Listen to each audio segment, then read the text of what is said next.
नमस्कार, capital TV Uttar Pradesh देख रहे हैं आप। मैं हूं आपके साथ पूजा। आजमगढ़ और रामपुर के लोकसभा उपचुनाव के लिए वोटिंग पूरी हो चुकी है। वोटिंग के बाद अब 26 जून को मतगणना की जाएगी। 26 तारीख को यह साफ हो जाएगा कि इन सीटों पर किसका कब्जा रहने वाला है। पर रिजल्ट आने से पहले ही लगता है अखिलेश यादव हार मान चुके हैं। तभी तो बीजेपी पर कई आरोप लगा रहे हैं। हार से डरे अखिलेश यादव ने क्या कुछ कहा है, देखिए इस रिपोर्ट में।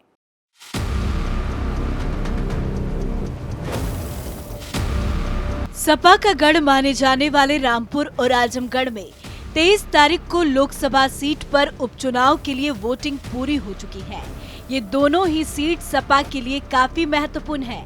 ये दोनों सीटें समाजवादी पार्टी के लिए पारंपरिक मानी जाती है। रामपुर से आजम खान सांसद थे, इसी तरह आजमगढ़ की सीट से अखिलेश यादव एमपी थे, लेकिन वो दोनों जब यूपी विधानसभा के सदस्य चुने गए तो उन्होंने लोकसभा की सदस्यता से इस्तीफा दे दिया। तो अब ऐसे में सपा को जहां अपने गढ़ को बचाने के लिए चुनौती है, तो वहीं बीजेपी के सामने अपने सियासी वर्चस्व को कायम रखने की लड़ाई है। इन सीटों पर हुए उपचुनाव के नतीजे 26 तारीख को आएंगे, पर रिजल्ट आने से पहले ही सपा को हार का डर सताने लगा है। अखिलेश यादव को समझ में आ गया है कि उनका इन सीटों पर कब्जा करना इस बार मुश्किल है। तभी रिजल्ट आने से पहले डरे अखिलेश यादव बड़े बड़े बयान देकर बीजेपी पर आरोप लगा रहे हैं। अखिलेश यादव ने बीजेपी की सरकार पर आजमगढ़ और रामपुर के लोकसभा उपचुनाव में सत्ता का दुरुपयोग करने का आरोप लगाया।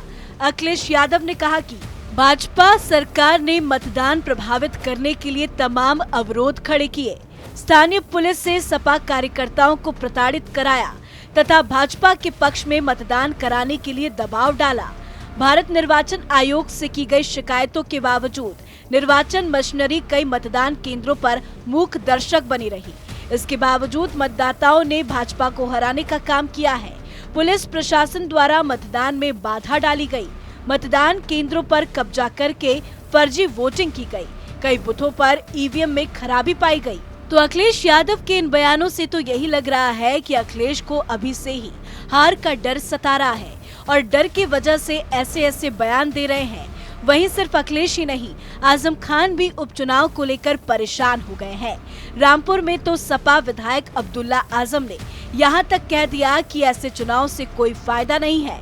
उन्होंने आरोप लगाया कि रामपुर में वोट देने के लिए 2 आईडी दिखाने का नियम लागू कर दिया गया है। हालांकि प्रशासन ने उनके आरोपों की पुष्टि नहीं की।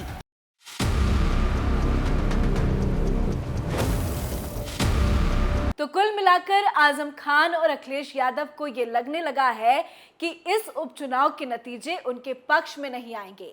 सपा को हार का सामना करना पड़ेगा और इसीलिए समाजवादी पार्टी ने दोनों जगहों पर प्रशासन और पुलिस को कटघरे में खड़ा करने की कोशिश की है। अब देखना होगा जब 26 तारीख को रिजल्ट की घोषणा होती है तो किसकी जीत और किसकी हार होती है। इस खबर में फिलहाल इतना ही। तमाम खबरों के लिए देखते रहिए कैपिटल टीवी उत्तर प्रदेश। नमस्कार।